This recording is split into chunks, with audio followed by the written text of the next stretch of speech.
Hello बच्चों, welcome back to my channel. कैसे हैं आप सब लोग। आज की वीडियो में हम बात करेंगे जो आप लोग की एमआरएस की वैकेंसी आई है, जिसमें जिन बच्चों ने को अकाउंटेंट में फॉर्म फिल करना है, तो अकाउंटेंट में कितनी वैकेंसीज आई हैं, क्या आपका एलिजिबिलिटी क्राइटेरिया है, क्या एग्जाम पैटर्न रहने वाला है, सिलेबस, सारी ही चीज़ों को हम अच्छे से डिस्कस करेंगे आज की वीडियो में। तो आइए शुरू करते हैं, लेकिन शुरू करने से पहले इसी तरह की वीडियोस आपको मिलती रहे इसलिए चैनल को सब्सक्राइब जरूर से कर लीजिएगा। और साथ ही एमआरएस का पिछले लास्ट टाइम आई थी वैकेंसी, तो मैंने पूरा कोर्स उसका आप लोग को करवाया था। बहुत से बच्चों को उसमें सिलेक्शन भी हुआ है।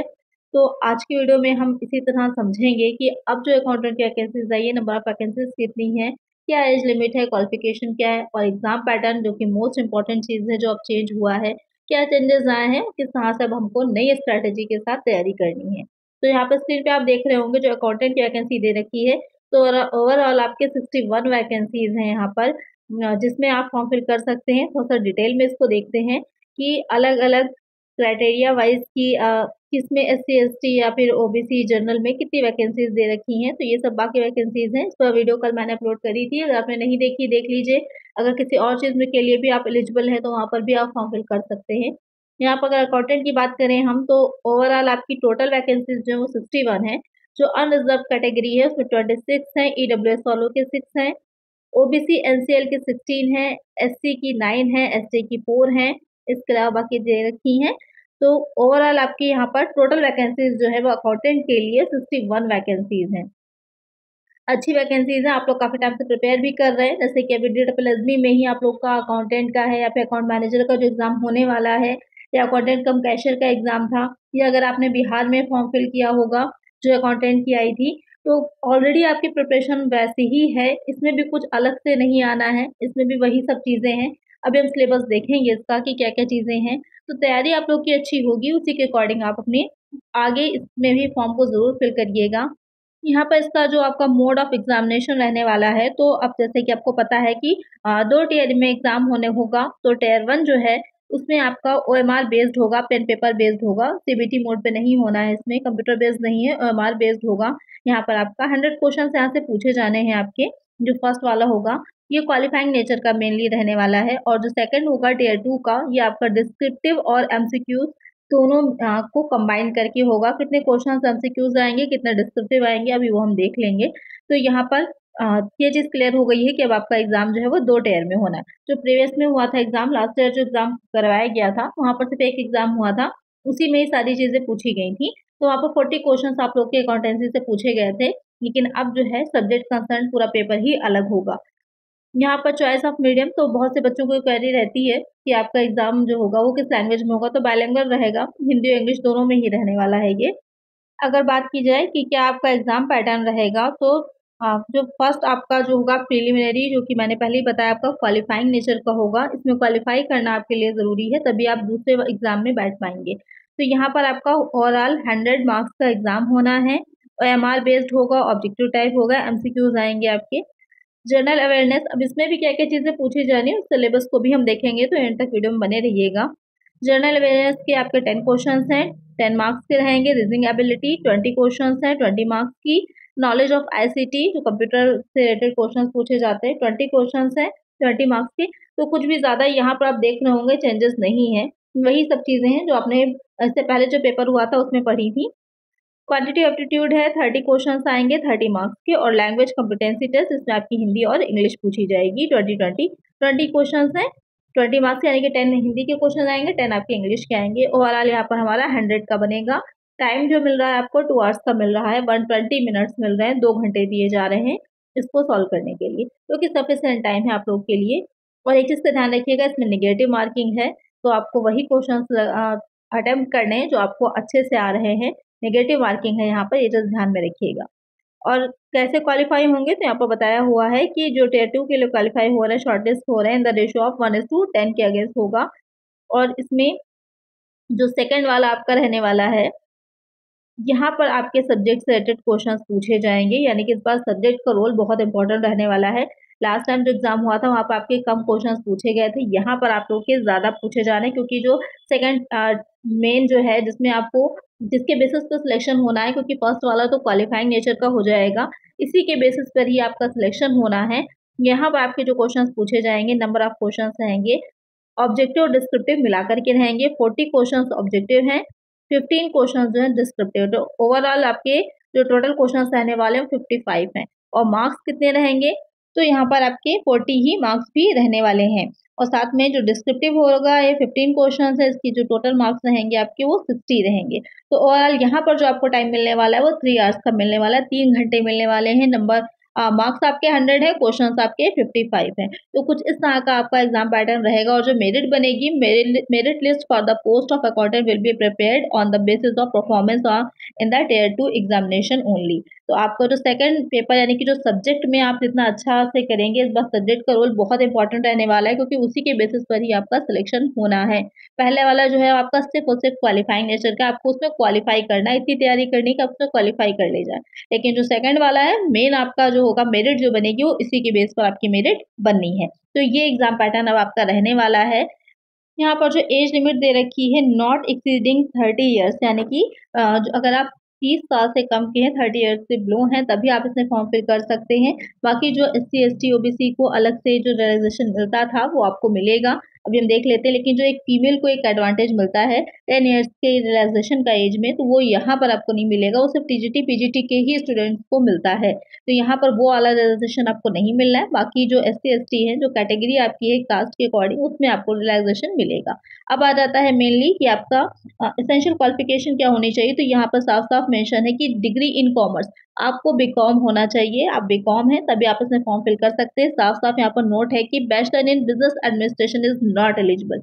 अगर आप BBA आपने कर रखा है तो BBA यहाँ पे एलिजिबल नहीं है। आपको सिर्फ बीकॉम होल्डर्स जो हैं वही इसमें फॉर्म फिल करिएगा। BBA वाले बच्चे इसमें फॉर्म फिल ना करें, क्योंकि यहाँ पर आप इसके लिए एलिजिबल नहीं होते हैं। तो ये दे रखी है आपके अकाउंटेंट की जो एलिजिबिलिटी होती है, जिसके लिए क्वालिफिकेशन या फिर एज लिमिट जिसमें आप फॉर्म फिल कर सकते हैं। अब आ जाता है इसमें कि एज रिलैक्सेशन क्या रहेगा, वो देख लीजिए। तो यहाँ पर अगर हम बात करें एज के लिए, तो आप देख सकते हैं SC ST वालों के लिए 5 ईयर्स की है, OBC की 3 ईयर्स की है। जो उसमें सेंट्रल गवर्नमेंट में 3 साल से सर्विस ऑलरेडी कर रहे हैं उनको 5 ईयर्स की मिलेगी। तो अलग अलग है, देख सकते हो। यहाँ पर जो E वाला पॉइंट मेंशन है कि women all category only if apply for PGT TGT post 10 years का रिजर्वेशन है। अकाउंटेंट के लिए आपको ये वाला नहीं मिलने वाला, बाकी सारी चीज़ों मेनली PGT TGT में है, तो आपको वहाँ पर इसका लाभ मिल सकता है। तो ये हो जाते हैं आपकी एज से रिलेटेड चीज़ें। एक जो बहुत ही इम्पोर्टेंट चीज़ है कि फ़ीस क्या रहने वाली है, तो इसकी फ़ीस जो है बाकी जो आप फॉर्म फिल करते हैं उससे थोड़ी-सी ज़्यादा ही दे रखी है। क्या दे रखी है देख लेते हैं कि फॉर फीमेल SC ST, अगर आप फीमेल हैं तो यहाँ पर आपको बहुत अच्छा एडवांटेज मिलने वाला है, क्योंकि यहाँ पर आपकी फ़ीस नहीं दे रखी है कोई भी। प्रोसेसिंग फ़ीस जो है वो जानी है, इसके अलावा एप्लीकेशन फ़ीस नहीं दे रखी है। और बाकी अदर कैंडिडेट्स जो है, for candidate other than female SC ST PWBD candidates, बाकी जितने भी कैंडिडेट्स हैं उनके लिए फीस जो यहाँ पर है। तो आप लोग नॉन टीचिंग, क्योंकि अकाउंटेंट में आएगा आपका नॉन टीचिंग स्टाफ, तो वहाँ पर आपकी जो टोटल फीस है वो 1500 रहने वाली है। 1000 आपकी एप्लीकेशन फी जाएगी, प्रोसेसिंग फी 500 जाएगी, क्योंकि बहुत ज़्यादा रखी गई है। अगर कोई भी स्टूडेंट एक से ज़्यादा पोस्ट के लिए अप्लाई करना चाहता है, एलिजिबल है, जैसे कि अगर आप लोग BEd भी हैं और आपने PG भी ले रखा है कॉमर्स से, तो वहाँ पर आप PGT में भी फॉर्म फिल करेंगे, तो इस वजह से वहाँ पर फीस आपको ज़्यादा देनी पड़ेगी। फीस काफ़ी ज़्यादा है इनकी, लेकिन अब जो है वो आपके सामने है। और अगर आप फीमेल कैंडिडेट हैं, SC ST से हैं, तो वहाँ पर आपको सिर्फ प्रोसेसिंग फी 500 ही पे करनी होगी। तो यहाँ पर ये एक एडवांटेज आपको मिल जाता है। तो ये फीस आपकी रहने वाली है। अब देख लेते हैं कि सिलेबस क्या रहने वाला है, जो कि बहुत ही इंपॉर्टेंट चीज़ है। आपका सिलेबस क्या है, तो यहाँ पर सिलेबस है जो आपका 2 टियर में डिवाइड हो जाएगा। फर्स्ट वाला जो होगा टियर 1 जो है अकाउंटेंट का, इसमें आपका आ जाएगा पार्ट 1 जर्नल अवेयरनेस का, जैसे कि आपने वहाँ पर देखा था अभी एग्जाम पैटर्न में, सेम वैसे ही। जनरल अवेयरनेस में आपके जनरल नॉलेज से रिलेटेड और करंट अफेयर्स पूछे जाएंगे। जनरल नॉलेज में आपका नॉर्मल हिस्ट्री है, ज्योग्राफी है, सबसे रिलेटेड क्वेश्चन हो जाते हैं। और करंट अफेयर्स जो अभी करंट की चीज़ें हैं वो आ जाएंगी इसमें। फिर पार्ट 2 आ जाता है रीजनिंग एबिलिटी का।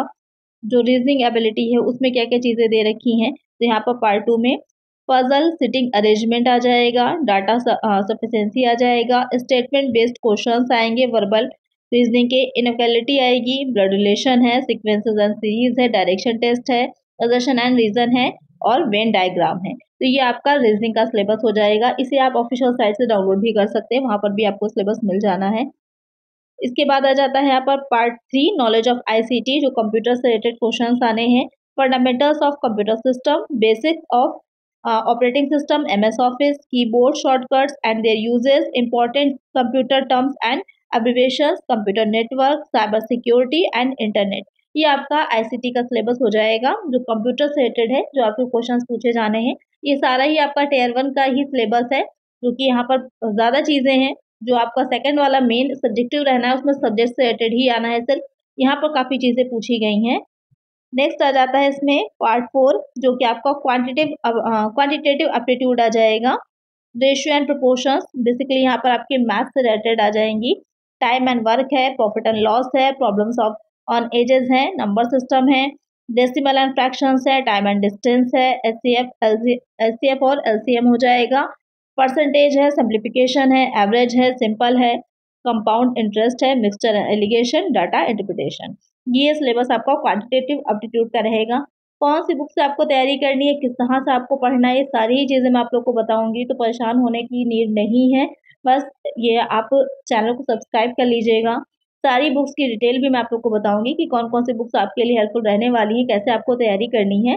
इससे पहले भी मैंने इसकी तैयारी जो कराई थी तो वहाँ पर आपको सारी चीज़ें इन्फॉर्मेशन दी थी, सारी बातें बताई थी कि किस कौन कौन सी बुक से आपको जो है प्रीवियस पेपर जो है इसके वो भी मैं लेकर के आऊँगी, जिससे कि आपको ये आइडिया लग जाए कि किस तरह के क्वेश्चंस पूछे गए थे। जो अभी एग्ज़ाम हुआ है आप लोगों का उसमें 1-2 साल पहले जो एग्ज़ाम हुआ था उसमें किस तरह के क्वेश्चंस का पैटर्न रहा था, किस तरह के क्वेश्चंस आए थे। तो आप लोग को एक आइडिया लग जाएगा कि तैयारी आपको कैसे करनी है।